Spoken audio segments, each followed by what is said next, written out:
Shatamanam Bhavati serial episode 1198 20th ఫిబ్రవరి 2025 ఏం జరిగిందో చూద్దాం. కల్కి ఈ ఊరి చివరిలో వాడి పొలాలున్నాయి కదా అని అంటాడు.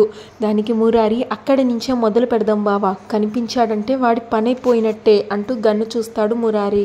పద బావా వెళ్దాం అంటూ మురారి కల్కి వెళ్తారు. మీ అందరూ ఇక్కడే ఉండండి అని ఊర్లో జనానికి చెప్పి అలాగేనండి అని వాళ్ళంటే ఇంకా వెళ్తారు రుద్రప్పని వెతకడానికి.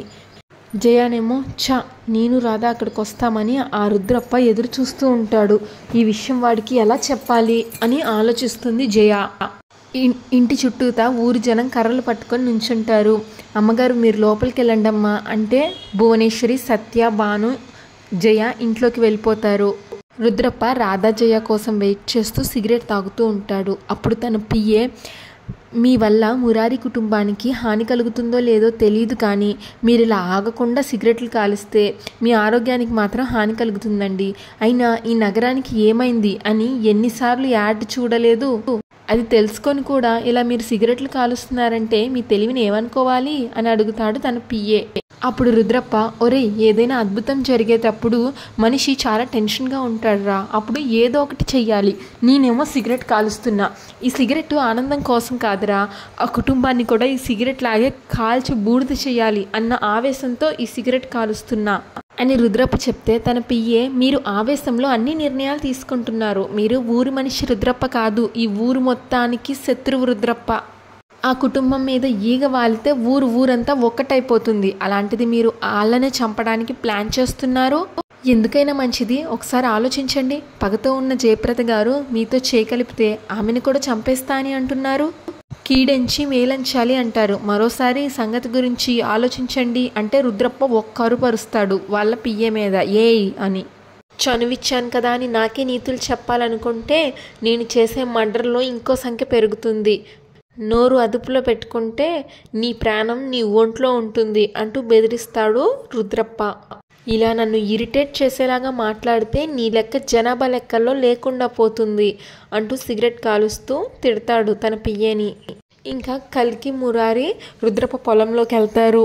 కల్కి ఇలా అంటాడు, ఇదిగో మురారి, ఈ పొలం మొత్తం రుద్రప్పదే, మొత్తం 100 ఎకరాలు ఉంటుంది. వాడిక్కడే ఎక్కడో దాక్కుని ఉంటాడు అని కల్కి అంటే మురారి, వాడిక్కడే దాక్కున్నాడని నువ్వు అంత ఖచ్చితంగా ఎలా చెప్పగలవు బావా అని అడుగుతాడు. అప్పుడు కల్కి, ఈ తూర్పు పక్కకి వెళ్తే అమ్మవారి గుడి ఉంది, జనసంచారం ఉంటుంది కాబట్టి వాడు అక్కడికి వెళ్ళడు.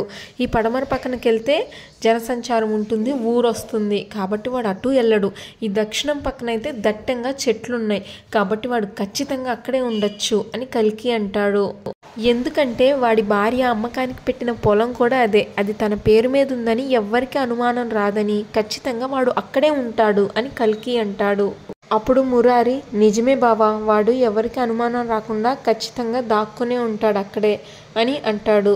ఈరోజు వాడి పని మన చేతిలో పూర్తవుతుంది, పద బావా అంటూ గన్ను పట్టుకొని మురారి కల్కి వెళ్తారు దక్షిణం పక్కకి. జయ గబగబా ఇంట్లోకి వెళ్ళి ఒక పూల కుండీ కింద సిమ్ పెడుతుంది. ఆ సిమ్ తీసి ఫోన్లో సిమ్ చేంజ్ చేస్తుంటే కరెక్ట్గా అప్పుడే సత్య లోపలికి వస్తుంది, చూస్తుంది జయాని. జయానేమో కంగారు పడిపోతుంది. జయ సత్యాని, ఏంటి అలా చూస్తున్నావు అని అడుగుతుంది. అప్పుడు సత్య, నువ్వేంటి అంత కంగారు పడుతున్నావు అని అడుగుతుంది జయాని. అదేనే, రుద్రప్పగాడి వల్ల ఎంత ప్రమాదం ఉందో మనందరికీ తెలుసు కదా, అందుకే అంత భయపడుతున్నాను. పైగా మీ మావయ్య తుపాకీ పట్టుకొని వాడంతా తెలుస్తా అని కూడా వెళ్ళాడు కదా, మరి భయపడడంలో తప్పేముంది అని అడుగుతుంది జయ. అప్పుడు సత్య, నిజమేనమ్మా, వాడి వల్ల ఖచ్చితంగా మన కుటుంబానికి ప్రమాదం ఉంది. నీకు కూడా ఒక మాట హెచ్చరిస్తున్నాను, వాడి విషయంలో మరీ ముఖ్యంగా నువ్వు జాగ్రత్తగా ఉండాలి అని సత్య అంటుంది. అదేంటి నేను జాగ్రత్తగా ఉండాలని ప్రత్యేకించి నాకు చెప్తున్నావు ఎందుకు అని జయ అడిగితే అప్పుడు సత్య, ఎందుకో నీకు తెలియదా, అన్నీ తెలిసి కూడా మళ్ళీ ప్రత్యేకించి అడుగుతున్నావు అని అంటుంది సత్య. జయ తన మనసులో, ఇదేంటి ఇలా మాట్లాడుతుంది, కొంపదీసి నేనే రుద్రప్పతో మాట్లాడుతున్నానని దీనికి తెలిసిపోయిందా అని అనుకుంటుంది. నాకేం తెలిసే, నువ్వెందుకు ఇలా మాట్లాడుతున్నావు అని జయ అడుగుతుంది. అప్పుడు సత్య, నీకు డబ్బు పిచ్చి ఎంత ఉందో నాకు తెలుసు కదమ్మా, నీకు రావాల్సిన వడ్డీ ఏమన్నా ఉంటే వెనక ముందు చూడకుండా వాళ్ళ ఇంటికి వెళ్తావు? గట్టిగా నిలదీస్తావు. మావయ్య చెప్పాడు కదా ఒంటరిగా ఎవరు బయటికి వెళ్ళొద్దు అని, వడ్డీ అని తొందరపడి వెళ్ళావనుకో ఆ రుద్రప్ప కంట పడతావు. ఇంకా అంతే, వడ్డీ రాదు సరికదా, నువ్వు ప్రమాదంలో పడతావు, అందుకే చెప్తున్నాను అని సత్య అంటుంది. అప్పుడు జయ, సరేలే అదంతా నేనెందుకు చేస్తాను, నీ కంటికి అంత తెలివి తక్కువ దానిలా కనిపిస్తున్నానా? ఇక్కడ నా గురించి ఆలోచించకుండా అక్కడ రాధ ఒంటరిగా ఉంది, వెళ్ళి తన గురించి ఆలోచించు, తనకి జ్యూస్ ఏమన్నా కావాలేమో తీసుకెళ్ళి ఇవ్వు అని అంటుంది జయ. రుద్రప్ప ఏమో వెయిట్ చేసి అరే ఇంకా రాలేదేంట్రా, పొద్దుననంగా వస్తానన్న మనిషి ఇంకా రాకపోవడం ఏంటి అని అడుగుతాడు. అప్పుడు తన పిఏ, భలేవారండి, తనేమన్నా టైంకి రావడానికి డ్యూటీకి వస్తుందా, ఒక మనిషిని పొట్టేలు బలిచ్చినట్టు బలివ్వడానికి వస్తుంది, అందరినీ నమ్మించి బయటికి తీసుకురావాలి కదా, చివరికి తనే మీ చేతిలో బలైపోవడానికి వస్తుంది అంటాడు. మీరు కంత్రికి కేర్ ఆఫ్ అడ్రస్ అని తనకు తెలియదు కదా పాపం, గుర్రి కసాయివాన్ని నమ్మినట్టు, కోడిపిల్ల గద్దని నమ్మినట్టు తను మిమ్మల్ని నమ్మింది అంటాడు. ఒరే గిరి అని గట్టిగా అరుస్తాడు రుద్రప్ప. అప్పుడు తన పియ్యే, గట్టిగా అరవకండి, ఎవరికన్నా వినిపించిందనుకో మీ ఉనికి ప్రమాదం అవుతుంది అంటాడు తన పియ్యే రుద్రప్పతో.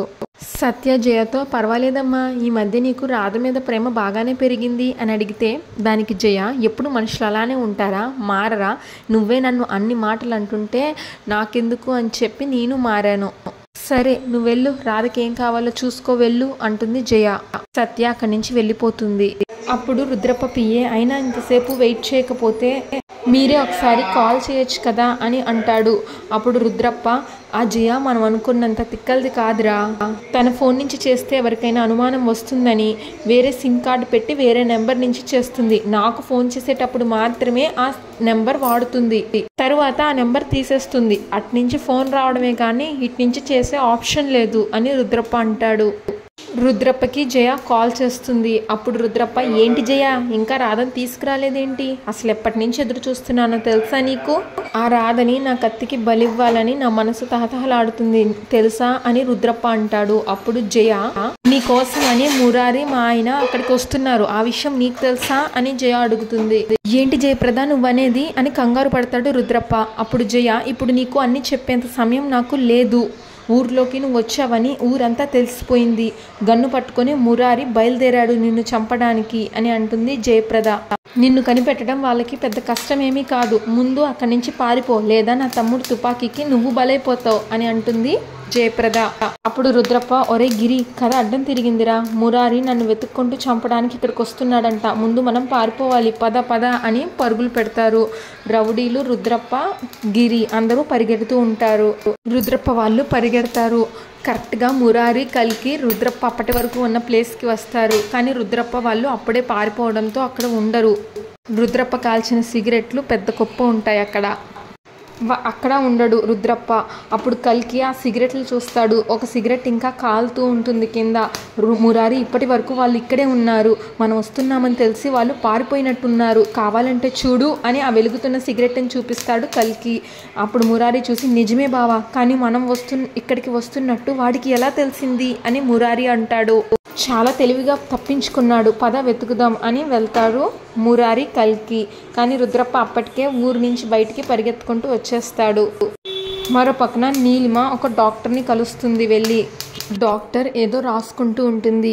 నీలిమ, హలో డాక్టర్ గారు అని అంటుంది. అప్పుడు డాక్టర్, ఓ నీలిమ నువ్వా, ఇండియా వచ్చినప్పటి నుంచి ఒక్కసారైనా నన్ను కలిసావా అని డాక్టర్ అడిగితే, ఏదో బిజీలో ఉండిపోయాను, పోనీ మీరు నన్ను కలిసారా అని నీలిమ అడుగుతుంది డాక్టర్ని.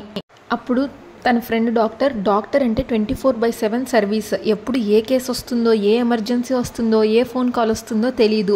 నీకు ఓ విషయం చెప్పనా, ఒక్కోసారి నాకు ఇంటికి వెళ్ళడం కూడా అవ్వదు, ఈ హాస్పిటల్లోనే పడుకోవాల్సి వస్తుంది, అది నా పరిస్థితి అని డాక్టర్ అంటే. అప్పుడు నీలిమ, పోనీలే ప్రాణాన్ని పోసే ఉద్యోగం చేస్తున్నావు కదా, తృప్తిగానే ఉంటుంది అని నీలిమ అంటే.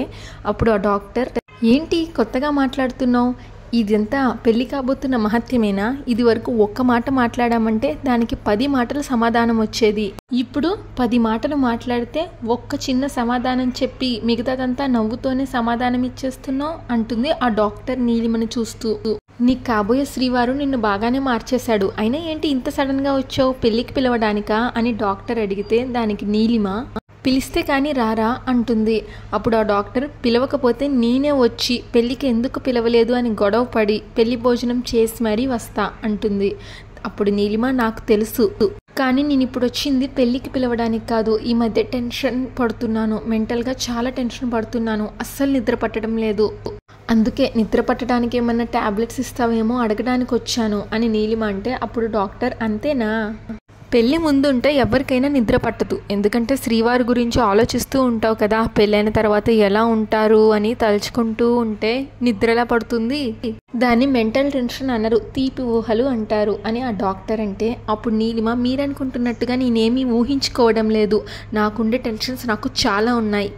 అప్పుడు ఆ డాక్టర్ అదేంటి, నువ్వు కోరుకున్న సంబంధమే కదా, ఇంట్లో వాళ్ళందరూ నిన్నే కావాలనుకుంటున్నారు, ఇంకా టెన్షన్స్ ఏముంటాయి అని అడుగుతుంది నీలిమని. నీలిమ చెప్పాను కదా చాలా ఉన్నాయని, ట్యాబ్లెట్స్ ఇవ్వండి అని అడిగితే సరే అని నర్సుని పిలిచి ట్యాబ్లెట్స్ తీసుకురమ్మని చెప్తుంది డాక్టర్. నర్స్ ట్యాబ్లెట్స్ తీసుకురాగానే డాక్టర్ నీలిమకి ఇచ్చి ఇదిగో ట్యాబ్లెట్స్, ఈరోజు రాత్రి ఒకటేసుకో, ఏ ఆలోచనలున్నా ప్రశాంతంగా నిద్రపడుతుంది అని డాక్టర్ అంటుంది. అప్పుడు నీలిమ ఈ ట్యాబ్లెట్స్ పెద్దవాళ్ళు వేసుకుంటే ఏం ప్రాబ్లం రాదు కదా అని అడుగుతుంది. అప్పుడు డాక్టర్ అదేంటి, నీకు నిద్ర పట్టకపోతే నువ్వే వేసుకోవాలి, పక్క వాళ్ళకి వేస్తే నీకెలా నిద్ర పడుతుంది అని అడుగుతుంది నీలిమని. నీలిమ జోకులు ఆపి సమాధానం చెప్పండి అని అడుగుతుంది. అప్పుడు ఆ డాక్టర్ చూడు నీలిమ, నిద్ర పట్టే మాత్రలు 1 2 వేసుకోవాలి, నువ్వు నాకు బాగా తెలుసు కాబట్టి నీకు ఇన్ని ఇచ్చాను, కానీ వయసుకి తగ్గట్టు ఎవరి డోసేజ్ వాళ్ళకి ఉంటుంది, అలా ఒకళ్ళకి వేయవలసిన టాబ్లెట్ ఇంకొకళ్ళకి వేయకూడదు అని డాక్టర్ అంటుంది. అప్పుడు నీలిమ లేదు లేదు, మా ఇంట్లో ఒక బామ్మ ఉన్నారు, తను కూడా నిద్ర పట్టకుండా చాలా బాధపడుతూ ఉంటారు, ఆవిడికి ఇవ్వచ్చేమో అని అడుగుతున్నాను అని నీలిమ అంటుంది. అప్పుడు డాక్టర్ వయసు పెద్దదవుతున్నావు కదా, ఇవ్వకుండా ఉంటే మంచిది, ఎందుకంటే గాఢ నిద్రలోకి వెళ్ళాక బీపీ ఏమన్నా డౌన్ అయితే ప్రాబ్లం వస్తుంది అని అంటుంది డాక్టర్. ఒకవేళ ప్రాబ్లం ఏమన్నా అవుతే నాకు కాల్ చేయి అని డాక్టర్ అంటుంది. అప్పుడు నీలిమ అదే ఒకవేళ ఆవిడ బలవంత పెడితే ఇస్తే ప్రాబ్లం ఏమి ఉండదు కదా అని నీలిమ అడిగితే చెప్పాను కదా ఈ ట్యాబ్లెట్ వల్ల పెద్ద ప్రాబ్లం ఏమి ఉండదు, ఒకవేళ అంత ప్రాబ్లం ఏమన్నా అవితే నాకు ఫోన్ చేయి, ఏ ట్యాబ్లెట్ అనేది డోసేజ్ నేను రిఫర్ చేస్తాను అని అంటుంది డాక్టర్. సరే ఇంకేంటి నీ పెళ్లి కబుర్లు అని డాక్టర్ అడిగితే ఇంకా పెళ్లి జరగలేదు కదా, అయ్యాక అన్ని విషయాలు వచ్చి చెప్తాను, వస్తాను అని నీలిమ అక్కడి నుంచి వచ్చేస్తుంది. ఇంకా మురారి వాళ్ళు ఇంటికి తిరిగి వచ్చేస్తారు. అప్పుడు జయ తన మనసులో తానొకటి తెలిస్తే దైవం ఇంకోటి తెలిసింది అంటే అది సామెత అనుకున్నాను, కానీ జీవితం అదే అని ఇప్పుడే తెలిసింది. తెలివిగా దీన్ని తప్పిద్దామని తెలివి తక్కువగా వాడున్నాడన్న విషయం తెలిసిపోయింది. ఊరంతా వాడింటి మీద వాడి మీద కాపలా పెట్టారు, ఇప్పుడు ఏం చేయాలో అర్థం కావట్లేదు అని జయ తన మనసులో అనుకుంటుంది.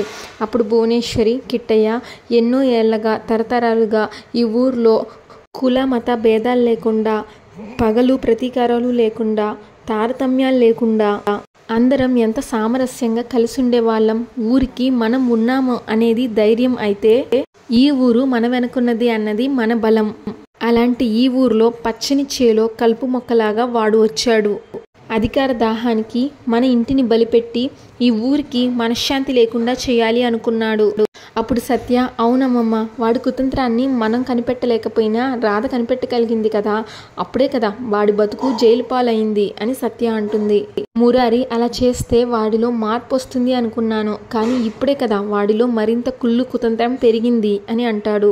చివరికి వాడిక్కడ తలదాచుకున్నాడు అని నిజం తెలిసి వాడి గురించి వెతుక్కుంటూ వెళ్ళాము, కానీ మేము వాడిని పట్టుకోవడానికి కొన్ని క్షణాల ముందే వాడు తప్పించుకున్నాడు అని అక్కడ పరిస్థితి చూస్తే మాకు అర్థమైంది అని అంటే వాడి నెట్వర్క్ ఎంతుందో ఇప్పుడే మనకి అర్థమవుతుంది అని మురారి అంటే కల్కి అవును, ఇన్ని రోజులు బెయిల్ వచ్చినా వాడు ఊరి పొలిమేరలో కూడా అడుగు పెట్టలేదు, ఈ ఊరికి వాడొస్తే వాడి పరిస్థితి ఎలా ఉంటుందో వాడికి కూడా తెలుసు, అందుకనే ఎక్కడో వేరే ఊర్లో పట్నంలో పోలీస్ స్టేషన్లో రోజు సంతకం పెడుతూ అక్కడే బతుకుతున్నాడు, అక్కడే ఉన్నాడు కదా అని మనం తేలిగ్గా తీసుకున్నాం, కానీ ఇప్పుడు ఇంత సడన్గా ఊర్లోకి ఎందుకు వచ్చినట్టు అని కల్కి అంటే మురారి ఏముంది బాబా, పగతో రగిలిపోతున్నాడు కదా, ఏ బలహీన క్షణమైనా దొరికితే మనల్ని దెబ్బతీయచ్చు అని ఆశ ఉండొచ్చు.